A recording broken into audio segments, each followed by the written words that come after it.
শুভ সকাল। প্রতিদিনের pre market আপডেটে আপনাদের স্বাগতম।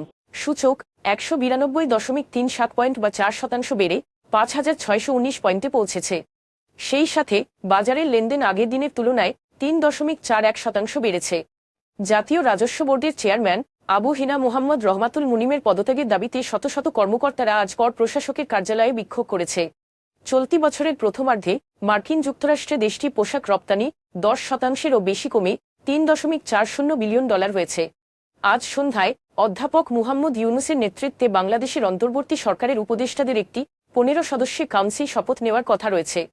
বাংলাদেশ ব্যাংকে চরম অস্থিরতা শুরু হয়েছে। বিক্ষুব্ধ একদল কর্মকর্তা ও কর্মচারী কেন্দ্রীয় ব্যাংকের গভর্নর, 4 ডেপুটি গভর্নর, উপদেষ্টা ও আর্থিক গোয়েন্দা দপ্তরের প্রধানের পদত্যাগ দাবি করে মিছিল করেন।